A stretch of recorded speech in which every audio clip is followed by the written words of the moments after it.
Seguinte, nessa aula a gente vai tratar sobre manipulação de listas, em que nessa primeira parte eu vou cobrir esses 3 tópicos, na segunda eu vou cobrir esses 3 últimos tópicos aqui.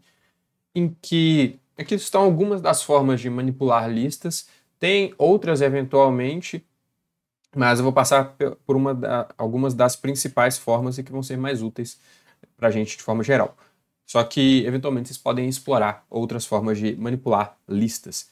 Em que, começando aqui, ó, tem essa função append e prepend, em que no primeiro argumento a gente passa uma lista, no segundo a gente passa um elemento, em que append vai pegar esse elemento e adicionar ao final da lista, e prepend vai pegar esse elemento e adicionar ao início da lista. Dessa forma aqui, então. Então a gente tem a lista ABCD, o append está pegando o E e adicionando ao final da lista, o prepend está adicionando o E ao início da lista.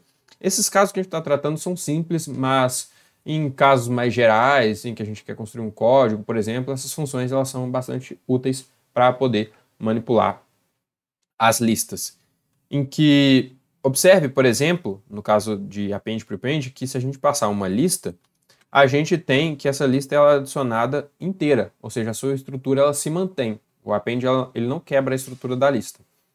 Agora, uma outra função é insert, em que a gente pode controlar a posição do elemento que a gente quer adicionar, né? Então, a gente pode adicionar um elemento em uma posição específica.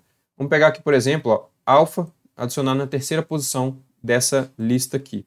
Então, ó, repara, a terceira posição dessa lista, né, é aqui. Então, a gente tem que o C vai ser trocado pelo alfa. Então, o alfa vai para a terceira posição da lista. O replace part, ele é semelhante ao insert, em que a gente pode controlar a posição, só que ele vai pegar aquela posição e substituir o elemento pelo qual a gente passar para ele, né? Em que aqui ele vai pegar o terceiro elemento da lista, que é C, e substituir por alfa, né? Então aqui o replace part substituiu o C por alfa. Já o join, ele só aceita listas no seu argumento, em que a gente tem que passar. Aliás, o que o join faz, né? Ele vai juntar listas, em que se a gente quisesse incluir um escalar, por exemplo, uma lista, um único elemento aqui, para o join funcionar, a gente tem que passar em formato de lista, porque o join só aceita argumentos em formato de lista. Então, aqui, ele juntou todas essas listas em uma única lista só. Se eu colocasse, por exemplo, uma lista de listas aqui, né? Repara que o join ia fazer, por exemplo, XY, colocar aqui WZ, por exemplo. Ele manteve a estrutura dessas listas mais gerais aqui, ou seja, ele pegou os elementos, né, e adicionou eles sem quebrar. Como os elementos são listas, né, ele manteve a estrutura. Então, o join ele também tem essa questão de manter a estrutura. Agora, vamos pegar a função union, que vai unir listas. Só que a union, diferente do join, ela vai remover os elementos que são repetidos. Então, por exemplo, a gente tem essas listas aqui.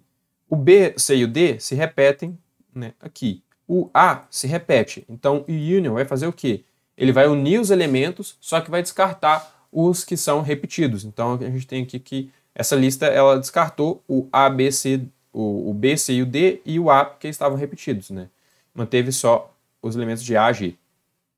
Então aqui, ó, isso aconteceria também se a gente passasse, por exemplo, uma única lista, em que a gente tem essa única lista aqui, elementos repetidos, certo? Por exemplo, o A se repete e o B se repete.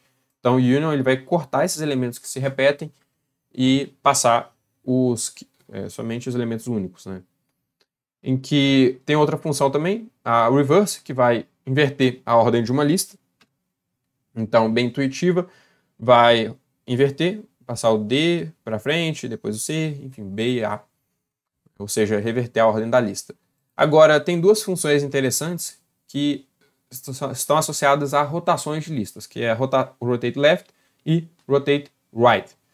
A rotate left vai pegar uma lista e vai girar n elementos para a esquerda, já o rotate right vai pegar uma lista e vai girar n elementos para a direita, em que imaginem a lista como se fosse um círculo, né? O matemática ele está entendendo essa lista, ele está visualizando ela como se fosse um círculo. Então, Para os exemplos que estão aqui, vale também vocês desenharem no papel a lista em um formato de círculo para vocês verem o que está acontecendo, né?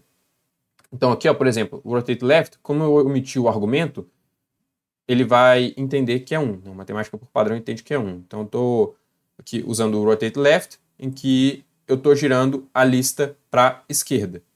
Ou seja, o que eu estou fazendo? Imagina essa lista aqui em um formato circular. Estou girando ela para a esquerda. Então, o B aqui vai para a primeira posição, o C vai para a segunda, o D vai para a terceira, o E vai para a quarta e o A vai para a quinta posição, para a última posição, né?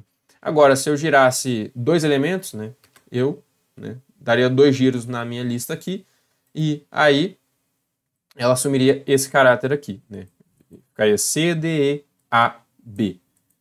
Rotate right vai ser análogo, só que para a direita. Então, por exemplo, vou pegar essa lista aqui e girá-la para a direita, né? O E vai para a primeira posição, né? Como eu estou omitindo aqui, eu estou considerando um giro só.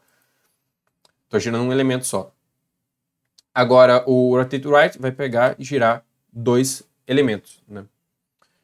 Em que ele está passando o D e o E aqui para as primeiras posições. E essas funções, rotate left e right, elas são bem interessantes, principalmente para a gente tratar casos periódicos, em que vão ter algoritmos que a gente vai construir que a gente vai precisar trabalhar com condições de contorno periódicas. A gente pode usar o rotate left e o rotate right para implementar essa periodicidade das nossas listas, só que também a gente pode fazer outras construções, em que aqui está um exemplo que a gente pode usar que a gente pode construir uma função usando rotação de lista, em que aqui, ó, vamos pegar esse exemplo aqui, né, que a gente tem essa função aqui, f duas linhas i, né, que seria aproximadamente fi menos 1, menos 2fi, mais fi mais 1 sobre h ao quadrado, em que esse i aqui ele pode variar de 1 até n, de 0 a n, enfim, esse i pode variar, né?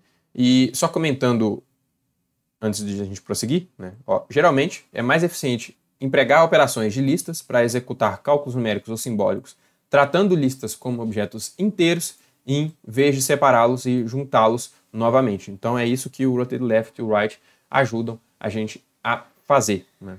Pega a lista e trata ela como um objeto inteiro. E vai fazer uma manipulação dessa forma, sem quebrar, né? E agora, vamos pegar então essa nossa função, como eu estava dizendo anteriormente. A gente tem que isso aqui, ó, é um vetor, certo? É um vetor com n entradas qualquer, né? Esse f duas linhas aqui é um vetor com n entradas qualquer, em que ele pode ser construído usando o rotate left e o right, sem ter que acessar os elementos da lista diretamente, da seguinte forma, né? Deixa eu limpar esse f2i aqui, que eu tinha pegado ele anteriormente, né? Já? Então vamos pegar aqui, ó, e vamos construir esse f2i. Esse f2i, eu estou passando aqui no argumento o padrão f, e eu estou falando que esse padrão f, né, deve ser uma lista, ou seja, eu devo passar uma lista aqui. Se eu não passar uma lista nesse primeiro argumento, a matemática não vai nem executar a nossa função da forma apropriada, porque tem que ser uma lista aqui no primeiro argumento.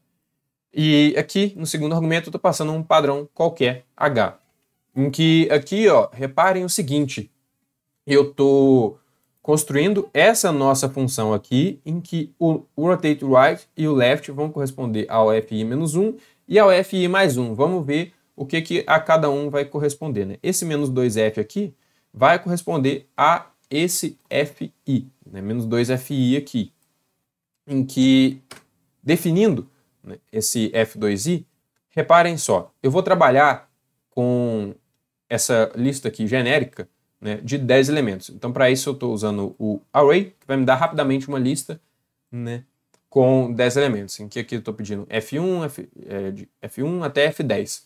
Então, consideremos esse array aqui, né, com 10 elementos. Vamos ver, inicialmente, o que o rotate right e o left eles fazem nesse array, né, ou seja, nessa lista, para ver ao que eles correspondem, né, ao i menos 1 ou ao i mais 1. Então, vamos pegar aqui, ó, o rotate left nesse array aqui. Vamos pegar aqui, ó, rotate left nesse array. Repara o que o rotate left ele vai fazer? Ele vai rotacionar a lista à esquerda, né? Então o primeiro elemento que estava aqui, ele vai para a última posição da lista. Então, ó, nesse nosso exemplo aqui, ó, repara o que aconteceria se eu tomasse o i igual a 1, né? Ou seja, o nosso f2 linhas i. Pela nossa definição, a gente tem fi menos 1, certo? Que corresponderia ao quê? Ao elemento 0. Só que tem elemento 0 aqui? Não tem. Então, qual que seria o elemento 0, né? Para a gente obter ele, a gente precisa considerar essa rotação da lista. Então é como se a gente considerasse a nossa lista como sendo periódica, em que ela não tivesse fim, né? E sendo assim, então, não tivesse início e não tivesse fim, né? Sendo assim, então, para pegar o elemento 0, o que o matemática ele vai fazer, né? Ele vai puxar o elemento que estaria aqui. Só que o elemento que estaria aqui, ele não existe nessa nossa lista porque não tem o F0. Então, sendo assim, ele vai para o último elemento. E, analogamente, se a gente fosse pegar, por exemplo, o F10, aqui daria F11, certo? Só que o F11 não existe. Então, para o matemático pegar esse F11, ele pegaria o primeiro elemento, em que é isso que a gente diz, é isso que eu digo, na verdade, quando eu falo do sistema ele ser periódico, ou seja, ele vai se repetindo. Então, o rotate left, por sua vez, quando ele está girando aqui à esquerda, ele está passando 1 para o último elemento, o rotate left ele vai corresponder ao que, então? Ele vai corresponder justamente ao FI mais 1. Por quê? Porque, reparem aqui nessa lista, né? Se eu quero o elemento, por exemplo, 11, qual que vai ser o elemento 11?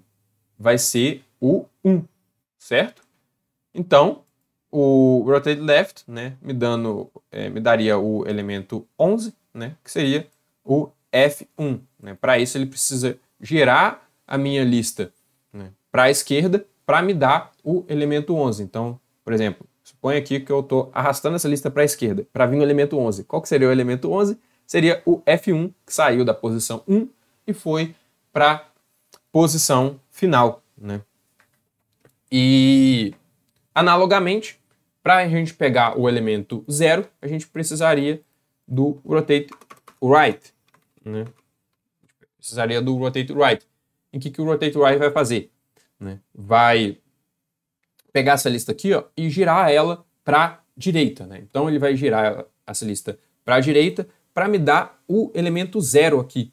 E fazendo isso, ó, repara que o elemento 0 seria o F10.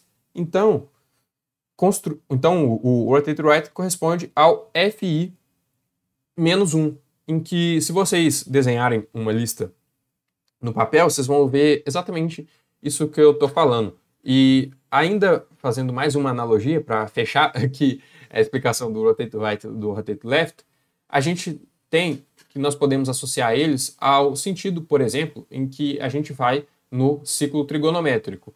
Quando a gente está girando para a esquerda no ciclo trigonométrico, a gente está indo no sentido positivo, certo? Então, o rotate left vai corresponder ao I mais 1. Quando a gente está girando no sentido horário, a gente está girando no ciclo trigonométrico, a gente está girando no sentido negativo. Então, o rotate right vai corresponder ao I menos 1. E é isso. Então, desenhando no papel, para caso ainda não tenha ficado claro, vai ajudar a esclarecer, eu acho. Então, aqui, ó, vamos pegar o F2i passando o primeiro argumento, né? Esse array que a gente considerou aqui, e aqui o segundo elemento seria esse H. Né? Então, notem aqui o que o F2i dá pra gente. Ele dá pra gente que o F2 linhas 1, ele vai ser o que esse nosso F2 linhas 1? Ora, vamos ver. Menos 2F1, né? Tá aqui. F, se o I é igual a 1, vai me dar aqui F de 2, certo? Então tá aqui o F de 2, que corresponde a quem? A rotate left. Ao rotate left. E O f, no caso, quando quando isso é 1, a gente tem 1 menos 1, 0, que corresponde ao quem? A quem?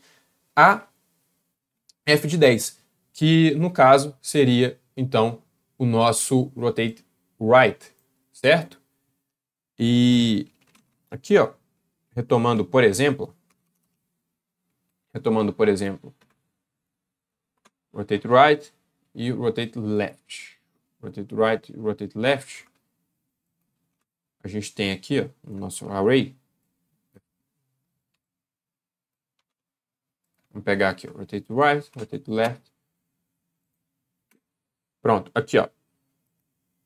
Aqui está o nosso F10, né, equivalente ao I igual a 1, né, e o F2 equivalente ao I igual a 1 aqui, certo? Então, essa nossa entrada aqui corresponde ao F2 linhas 1.